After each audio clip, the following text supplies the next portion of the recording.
It's the main event challenge. Anik. The time is most definitely now. Florian. I finish fights! I'm going to do everything possible to win. The main event challenge. The John Anik and Kenny Florian podcast. All right, we now welcome Ian Parker on to the program. Before we get to the UFC 249 selections, we will give you the final results for our right now pound-for-pound tournament. 14 votes separated the two finalists, the number 1 seed, John Jones, the number 2 seed, Khabib Nurmagomedov. In the end, John Jones, 51% of the vote is your winner. Most importantly, I just want to shout out our base of listeners, especially those that went to AnikFlorianPodcast.com. About 2,000 of you went and actually voted on the Google form on our website, so we greatly appreciate that.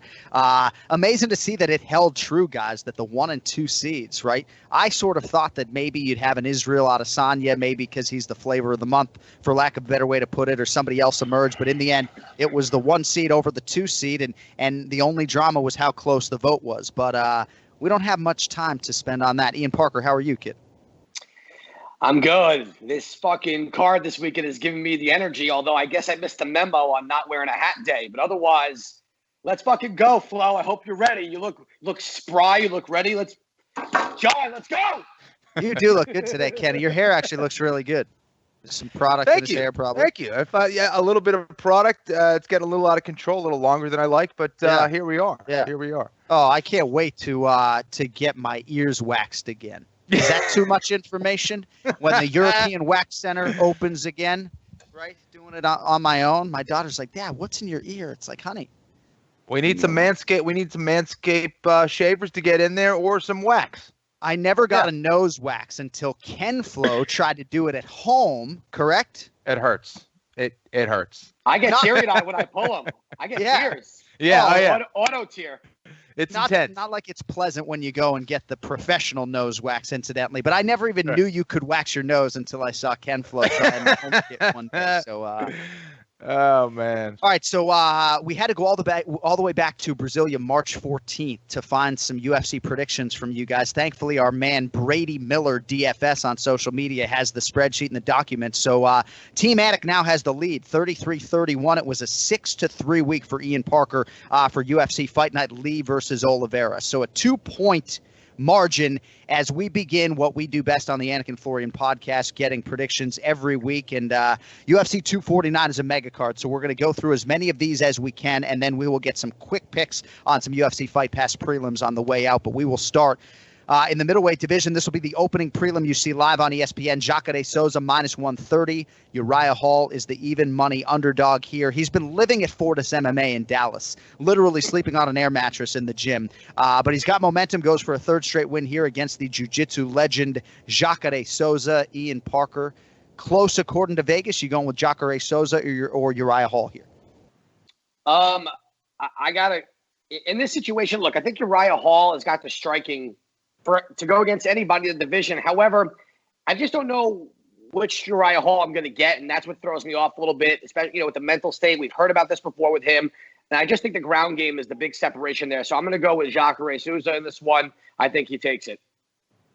Kenny, Jacques Souza has remained competitive largely against the middleweight elite, but he is trying to avoid a 3rd straight loss here and 4th in his last 5. All of that mixed in with a win over Chris Weidman. That was all the way back in 2018 at UFC 230. You going with the jiu-jitsu guy here? I mean, Uriah thinks in a lot of respects that this is a classic striker versus grappler matchup, but Jacques does tend to start early and pretty aggressively on the feet at times. So. Yeah, well, I would say that Uriah Hall should definitely watch out for the striking of Jacare as well. He definitely has some power. He can surprise you with that.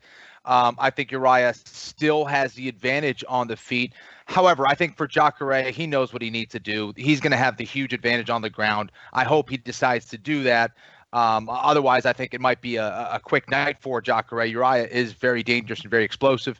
I do like Jacare Souza here. I think he gets it to the ground and gets either a TKO or submission. It's going to be interesting to see how some of these corners change, right? I do have the corner sheet right now, Kenflo, and it looks to me, if I'm correct, and I'll follow up on this when I get to Jacksonville, that none of the Fusion XL guys like Julian Williams are going to be in Jacare Souza's corner, and it looks like his wife might even be among those who is going to be in his corner. So there are some variables going into this that we'll have more of, obviously, on the broadcast Saturday night. All right, next up at strawweight. And again, the big fights are coming early here. This is number 7 versus number 8 at 115 pounds. Carla Esparza, minus 160. The karate hottie, Michelle Waterson, plus 130. So, Ian, how about this nugget for you? If Waterson closes as the underdog, it'll be the 6th consecutive time she finds herself with that distinction. She's won a lot of fights as a dog. Plus 130 here against the former champion Carla Esparza. Who do you like? It sounds so much better when you do it with your Boston accent. I like that. I think Carla Esparza has definitely evolved lately, got some big wins. But on a gambling standpoint, if Michelle Waterson can keep this fight standing, I think she's got the better striking. I think those leg kicks make the difference in keeping the distance. I know that, and off her back, she's very dangerous. And Esparza hasn't shown a lot of top jiu-jitsu. She gets the fight to the ground. She likes to hang out in the guard sometimes. And I just think that Waterson's guard is active enough. In a 3-round fight, that's the only part that scares me. In 5-round, I think these odds would be way different. But I'm going to roll the dice early on the underdog here. I do like Michelle Waterson's striking advantage. And if she can keep it on the feet, I think she could do it. So I'm going to go with the karate hottie. I haven't picked a fight on the record, as Kenflo knows, since 2016 for obvious reasons. But, God, I mean, I can't even imagine how I would handle this exercise. It'd probably just be all underdogs, right? And just trying to get those extra points. Kenflo. The other side, it's Carla Esparza. I didn't think she'd be minus 160, but I do believe she deserves to be the favorite here. She's added muscle. She's tightened up her striking. She would destroy the woman who became the UFC champion. I know it was a long time ago, but I feel like she's fought a killer schedule. She's now won 2 straight to move back into contention. Are you going with Carla Esparza, the favorite, or you're like Michelle Waterson, the underdog kid? I'm going with Esparza here. I like the way that she matches up against the karate hottie. I think that she definitely has the better ground game. I think Michelle is better on the feet, but I just don't see her getting it going early against Esparza. I think Esparza is going to find a way to get this fight to the ground, and she's going to grind out a decision win. All right, we'll see where the line closes, but Carla Esparza right now, pretty significant favorite up there, minus 160. I thought I saw her closer to minus 140, but we'll see if there's any Ian Parker Waterson action that potentially moves that number. All right, Pettis Cerrone 2, but this time, guys, at welterweight, rematch of a 2013 fight that was a lightweight title eliminator at the time. It was won by Anthony Showtime Pettis, who went on to win the belt in his next fight. He beat Cerrone by first-round TKO. Body shot was the beginning of the end. Pettis favorite here, minus 150. Cowboy Cerrone is plus 120. He'll try to distance himself from what was obviously an ugly Conor McGregor loss back in January of this year. God, that seems like a long time ago. Kenflo, what do you think about Pettis and Cerrone this weekend? I like Cerrone here, actually. I think Cerrone's a different guy than when they first fought back in the day. I think he's got to be aware of that left kick to the liver from Anthony Pettis. The jury's out. We all know what's going to happen with Cerrone. People are going to try to attack that body repeatedly, back him up, pressure him. While Pettis, I think, can get the win here, I think he's taken a lot of damage over the last few fights. I think Donald Cerrone is going to be pretty fired up from his last loss against Conor McGregor. I think he'll be that much more prepared, and I like Cerrone to get the win. Interesting analysis from Kenflo. Obviously, when Vegas – go ahead, Flo. I was going to add one other thing, and this not only applies to this fight, but it applies to the whole card, and I think it's something to consider. For those fighters that require a lot of timing for their striking, you got to wonder how tuned in they're going to be on fight night with not having a lot of sparring time. And I think that's something to consider when you're looking at these fights and you're trying to break them down and, give your predictions, which is obviously a difficult thing to do anyway. But for those fighters that particularly require a lot of timing on their part, I think it's going to be difficult for them to be at their best, I think, this Saturday night. Yeah, and of course, a guy like Cerrone, the consummate Ironman and workhorse who is used to all these different circumstances, driving in an RV across the country to random fights, filming movies during some training camps, and then goes out and has his best performances. I think there's a lot of truth in what you just said. Now, Ian, obviously when Las Vegas sets a line, they are trying to get two-way action. They are trying to get bets on both sides of the fight. I think they're going to get two-way action here with Anthony Pettis and Donald Cerrone, but our listeners want to know, where's your action? My notes were here. I guarantee Kenny fucks me over and takes Cerrone here. No, and honestly, it's one of those things where do I see Cerrone losing? Would this be his third in a row? Has he ever done that in his career? And I think this is kind of, if anybody with a name left to fight, this is not a knock on Anthony Pettis. He's still a great fighter, but he's not the same Anthony Pettis that was the champ, that did land that body kick. I think that was even on his way to the top of the division. I think that this is Cerrone's, I don't want to say curtain call, but I think if he wins this fight decisively, I think maybe after he fights all 3 days in May. I know he wants those 3 cards, but yeah, I don't think this fight goes to the ground. I think Cerrone is fired up. I think that interview with him about how he felt about his performance with Conor really was a different side of Cowboy that we've seen, although he's always transparent, but, just that vulnerable side. But now he's fired up. He's got another kid on the way that he's naming Riot. That is a badass name. He thought Danger was cool. Having a kid named Riot, that kid's going to fuck a lot of kids up in kindergarten. I can guarantee that. I wouldn't steal his apple juice. That kid's going to have a fucking mohawk and be awesome. I'm going to go with Cowboy here also. I think to Kenny's point, I wonder between the two fighters who can adapt to this better. And I mean, listen, Cowboy literally drives in the RV to wherever he's going to fight and stays there. So I think Cowboy, I do like him. And as the underdog, I'm a little surprised the odds are this far apart. I thought this was going to be like maybe a minus 120, plus 105 situation. So I like Cowboy at plus 120. So Cerrone's last win was exactly a year ago today, despite the fact that he's lost 3 in a row because he's so active. It was Ally Quint to the 5-round unanimous decision, and then losses to Ferguson, Gaethje, and Conor McGregor. Kenflo, how about the UFC record-breaking 35th UFC appearance for Donald Cerrone? I remember when Stefan Struve said back in the day when they were doing that big card of all heavyweights, UFC 146, that he wanted to be the first UFC fighter to 50 UFC appearances. Right.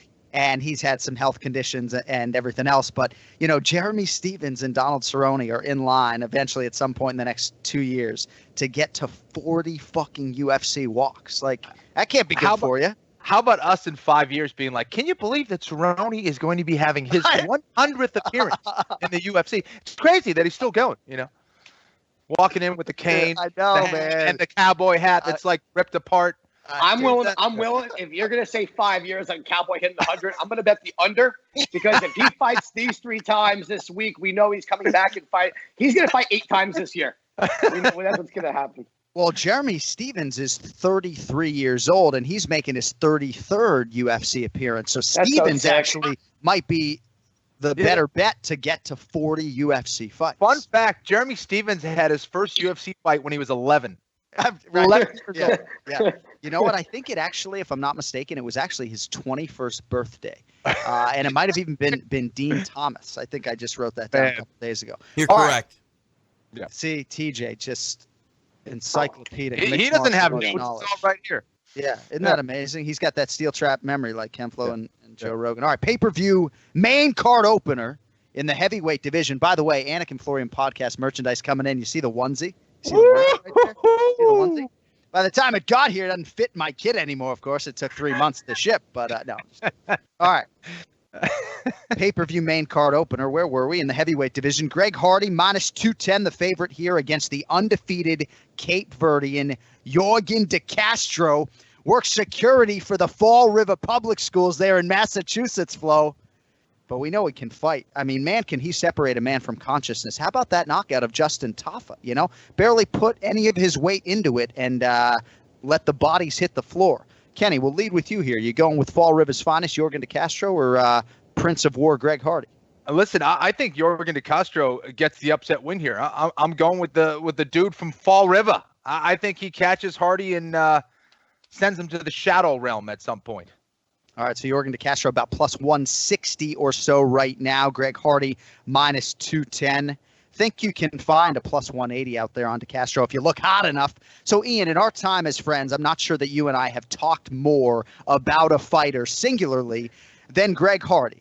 5 appearances in 2019. No UFC fighter can lay claim to that feat. He went 2-2 with a no contest, right? Got disqualified in the UFC debut for the illegal knee. No contest because of the inhaler in between rounds in his 4th UFC fight. But against a top 5 guy in Volkov, he didn't look out of his league. So, I've been all in on Greg Hardy. I think it's a difficult matchup here. I don't think the odds reflect how good De Castro is. Ian Parker, which way you go? before I knew he was going to start fighting, I saw him at the Fort Lauderdale airport, and I went to go say, "Hey, what's up? I heard you're starting to train." And he just kind of looked at me and growled, and I was like, "All right, good luck." I was like, "All right, I'm not going to even, you just ate. I'm good." So he wasn't nice to you in your encounter. So no one's happy at the airport, but I will say, like, a couple of years later, I met him at the Titan Fighting Championship, and when I went up, it was the night before he fought.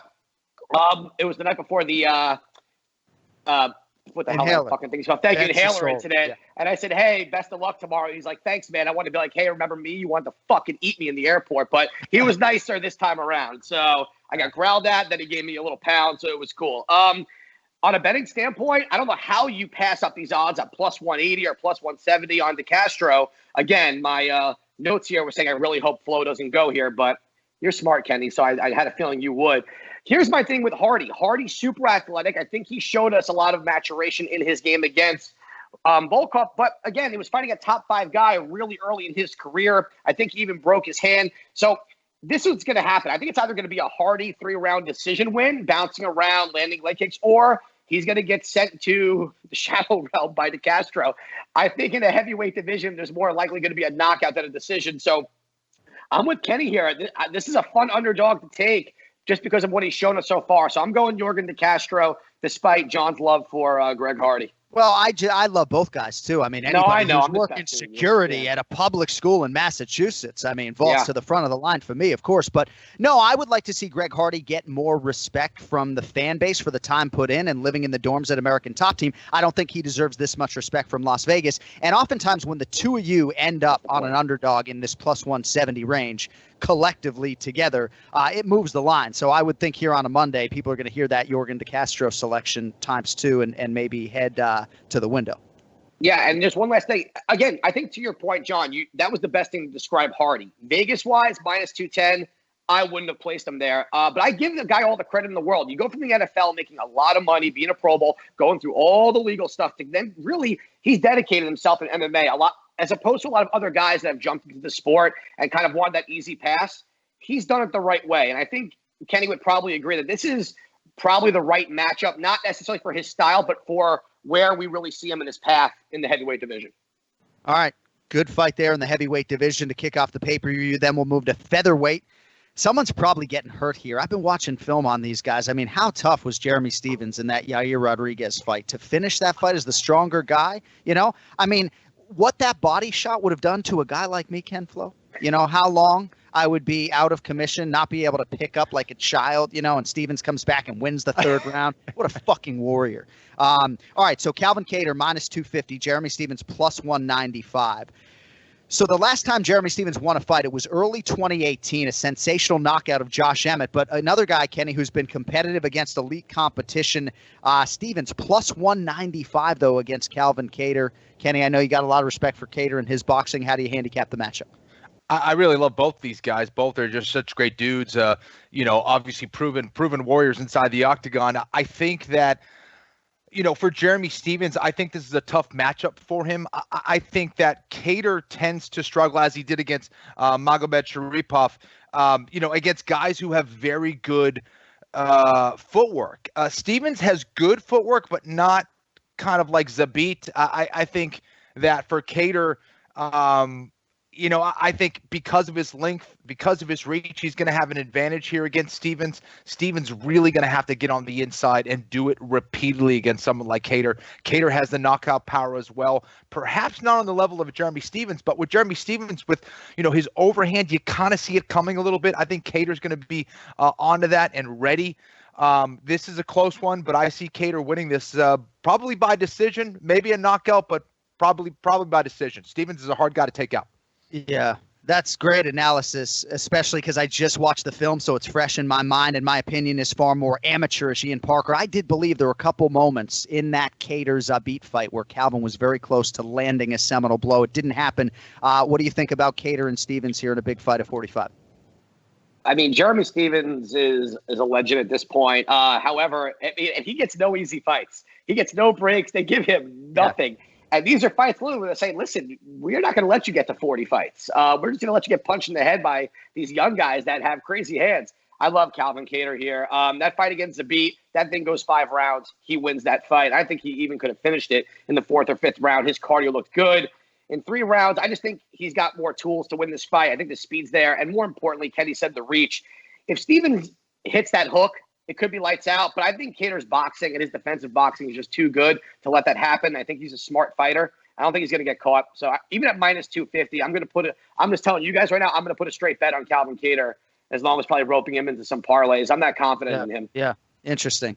Amazing when you look at the Jeremy Stevens body of work. 47th pro fight. Kenflo ain't going to like that 15-16 with a no contest UFC record. But, man, the strength of schedule, a lot of big wins on there, obviously. And another big spot for Jeremy Lil Heathen Stevens taking on another recent Zabit victim, Calvin Kattar. All right, we're going to get to a feature bout at heavyweight.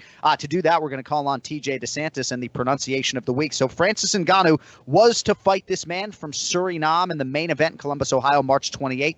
Instead, it'll be 3 rounds this weekend. TJ, who am I talking about? Jairzinho Rozenstruik. Oh, I mean, this must be a repeat pronunciation of the week because you just sounded so good. Let's hear Biggie Boy. Jairzinho Biggie Boy Rozenstruik. Jairzinho Biggie Boy Rozenstruik. Kenflo Circle gets a square or what? Yeah, we'll give it to him. Yeah. Yeah. Rozenstruik sounds outstanding pronouncing his own name, by the way. But TJ. Biggie boy. As well. Terrifying. All right, so let's get to this fight. I know I'm in the minority when I say I wish there was an interim title on the line. But again, the UFC Heavyweight Championship is probably not going to be contested from August 2019 to August 2020. So as far as I'm concerned, this is a title eliminator. Kind of wish it was 5 rounds. Maybe they won't need that many. Ngannou minus 280, Rozenstruik plus 220. Ian Parker, what are your thoughts on Ngannou and any chance you bet him in that minus 280 range? Straight up at minus 280, no, because Biggie Boy can obviously get that that accent. If TJ would have hit that accent, you guys should have given him a free pass at any mistakes for at least a month. But I like Francis Ngannou here. I just think it's his time. He doesn't have to worry about getting taken down or anything. So I think Francis gets the win. Minus 280 is a tough one when you saw what Rozenstruik did with like 3 seconds left. So I like Ngannou here. I think it's his time. And I agree with you, John. This should be for an interim title. Yeah, Kenflo, Rozenstruik would not have this opportunity had he not pulled that win from the jaws of defeat against Alistair Overeem. Was going to lose on the scorecards with 4 seconds to go, splits the Reem's lip, calls out Ngannou, and here we are. What do you think about Biggie Boy's chances to spring the upset? Listen, I think this is a difficult fight to call in a lot of ways. I think we still don't know a whole lot about these guys. I think we've seen a lot from Rozenstruik. Obviously, we know what he's about over the course of almost 25 minutes in his fight against Overeem. And we know that he's got that nasty hook going backwards, which is a brilliant counter strike and something that is going to be much needed against someone like Francis Ngannou. If he's able to, lure Ngannou in and throw that left hook going backwards, I think Ngannou could be in for a short night. Now, I think Ngannou is the more powerful guy. I think he's the faster guy. I think he's going to be the larger heavyweight as well. I think he's been raring to go for a long time. Yeah. I think he's a guy who thought he was going to be fighting for the belt around this time at this point. So this is the fight really to determine who is the most destructive heavyweight in that division. As far as knockout power, I think we'll get our answer. I do not see this one going the distance, but I'm going to go with Francis Ngannou here by knockout. If you would have told me that Francis Ngannou, it would take him at least 13 UFC appearances to become a UFC champion, right? Because he can't do it this weekend in his 12th, so it'll be at least one more. I would have said no way. Watching him early on, just eventually he's going to break through, and I do believe, if not before the year is out, certainly sometime in 2021, Ngannou will be the UFC heavyweight champion unless Jairzinho Rozenstruik upsets the madness and springs the upset this weekend. We'll see how it goes. That is your featured bout on pay-per-view, and that will give way to Dominic Cruz making a walk for the first time since December 30th, 2016. Co-headliner, UFC Bantamweight Championship, Henry Cejudo minus 250. Dominic Cruz plus 195. Ian Parker, first defense at 135 pounds for Cejudo. Who do you like? This is such a I mean, this is, for all the obvious reasons that you've been hearing from everyone, this is just such a tough fight. I mean, Dominic Cruz, the footwork, the length, the experience, probably one of maybe 3 fighters ever that I just don't care about ring rust when it comes to him. However, I just have a lot of trouble picking against someone in Henry Cejudo right now that's at the the pinnacle of their career, double champ status, even though they obviously stripped him of the 125 belt. The question is Henry going to be able to get on the inside of Dominic? Is he able to get to Dominic? Is he able to bring this fight to the ground? I think he can. Kenny pointed out something that I never knew, that Henry Cejudo competed in the Olympics. I'm just kidding. I obviously knew that. Kenny was like, wait, he really didn't fucking know that? Why is he on the show? But, I just think that Cejudo's athleticism, his wrestling, the cardio between both guys, is going to be there. I don't think Cruz knocks out Cejudo. Can he? With that overhand, he can. I just don't see it happening. And if he doesn't do that, I think Cejudo is able to grind this out for 5 rounds. So I'm going Henry by decision. I would love to see Dominic win this fight. On a betting standpoint, I will do a parlay, and I will have Henry as my last leg. And I will then, if it gets there, I will then throw the hedge on Dominic Cruz as the underdog right there. But for the main event challenge, I'm going to go with Henry Cejudo by decision. You're on mute. All right, Ian Parker goes with Henry Cejudo by unanimous decision. Cejudo really is something special, Kenny. We had our call with him on Friday. I mean, you can see my notes and just how much he gave me. He just gives you so much when he's not doing the whole King of Cringe Triple C thing. He's just so thoughtful. And the quote that really jumped off the phone for me was his ability to connect mind and body in a championship fight. He really does consider himself to be the ultimate competitor. And for a while, he was just a wrestler, and now he considers himself MMA veteran, right? He's got almost twice as much UFC experience as Dominic Cruz. Cruz has a decade on the roster, but only 7 UFC fights. This will be his 7th UFC appearance. Obviously, Cruz's story on these airwaves, well documented, most decorated bantamweight of all time. He's still 22-2, only 1 career loss in the weight class, and that was against Cody Garbrandt. I absolutely love this fight. I do believe it's more competitive than the odds suggest, but a lot of variables with Dominic Cruz. I mean, I guess my biggest question that he answered for me on Friday is, has he lost a step? Is he slower in sparring, in training? I think we're going to have a lot of questions answered, and I can't wait to see it play out, and I can't wait to hear who you think is going to win. This is a fight for the MMA purist, right? When you look at the level and the skill that both of these men possess, these are the kind of fights that get me most excited. I think that Henry Cejudo is the kind of guy who is putting together that mind, body, spirit connection, no doubt about it. I think he has proven himself as one of the best competitors to ever step inside the octagon. You don't become a gold medalist in freestyle wrestling in the Olympics because you don't know how to compete. This guy is absolutely brilliant. I think that he's much smarter than he likes to come across. He's had this, persona of the last year or so of, the King of Cringe and Triple C. But when you hear him actually talk about the sport, if you're able to get him aside and have those conversations that you've had, John, it's clear he's a very intelligent guy. Eric Albarracin is an awesome coach who's been with him forever. I really respect those guys, and what they have done inside the octagon is just genius. It's amazing what they've been able to accomplish. Now, I believe Henry Cejudo is the best bantamweight in the world. Except the way that he matches up against Dominic Cruz, it is a very difficult fight. Now, I see it a little differently than Ian Parker. I think Cejudo's only chance at winning is to knock out Dominic Cruz. He's got to finish Dominic Cruz if he wants to win this fight. If he thinks he's going to get to a decision and beat Dominic Cruz, I think he's mistaken here. I think the path to victory here is to go out and try to stop Dominic. And I just don't see it happening. I think Dominic Cruz is a guy who knows exactly what he's doing. He's had the ability to watch all of these fights and all of these fighters and break things down for a long time. And we haven't seen Dominic Cruz. Do you think Dominic Cruz hasn't been training and hasn't been improving since his fight against Cody Garbrandt? I think he absolutely has. And we haven't had an opportunity to see how he's made those adjustments. And if you look at the way he fights, he's going to come back sharper, smarter, and more difficult to defeat. I like Dominic Cruz by decision in this fight against Henry Cejudo. I just don't see Cejudo getting to him enough to catch him. That's the problem. Very interesting. Cruz sort of intimated that he was training for a 3-rounder, but it takes him about 6 weeks to get into real great primal shape. And all these athletes are ready to go. Ian, you got one thing quick?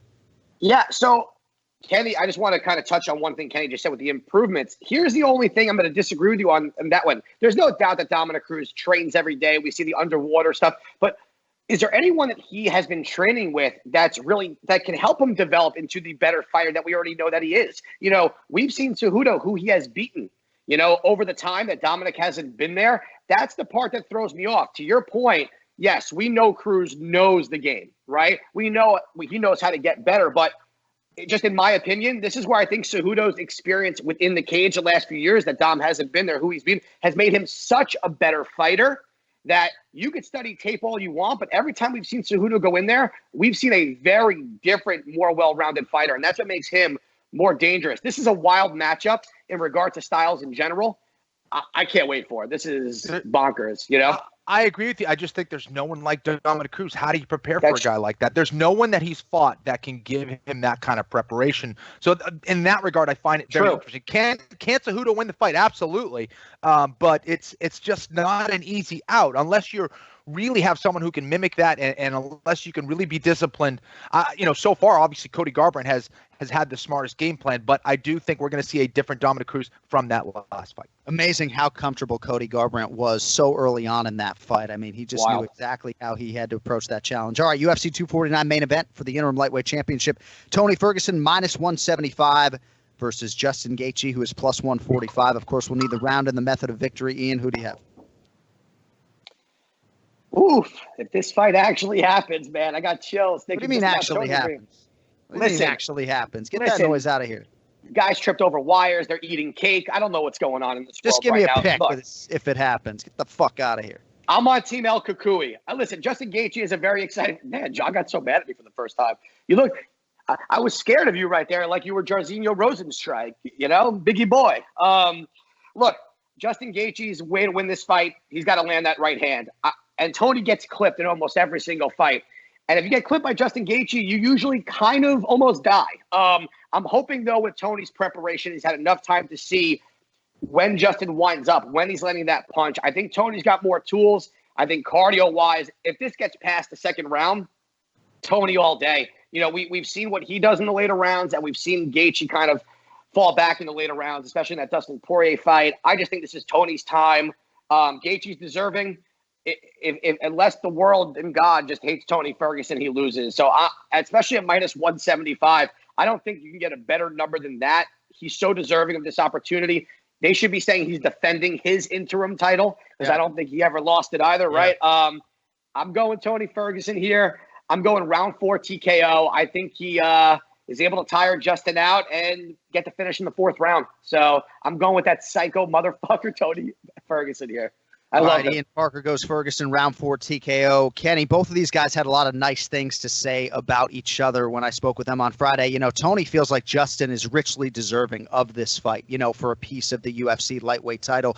Gaethje, I think my biggest takeaway was just how valuable the extra few weeks have been for him. But Gaethje's training has been almost identical to what it would be without a global pandemic backdrop. So I do expect Justin Gaethje to absolutely be at his best. The question is, will it be good enough to beat Tony Ferguson, who hasn't lost since Cinco de Mayo 2012? That's 8 years ago tomorrow. Interim lightweight championship on the line. Ferguson nearing a 2-1 favorite. Who do you like? You know, the cliche that immediately comes to mind is what happens when, an unstoppable force meets an immovable object. You know, this is kind of how I see this. And I think that whoever's able to lead the dance, whoever is able to back up the other fighter is going to have the advantage. Both these guys are known to do that. Who is going to do that? I do not know that answer. I think that Gaethje possesses more power as far as one-punch knockout power. Tony Ferguson, throws you into the meat grinder and just kind of chews you up over time and kind of zaps you of your energy, of your will, and then he finishes you off either with a submission or, a TKO. I think that it's clear that if this fight goes, past the third round or into the third round, you got to have Ferguson. I think his chances greatly increase. I think the first 10 minutes, I think Gaethje's chances increase.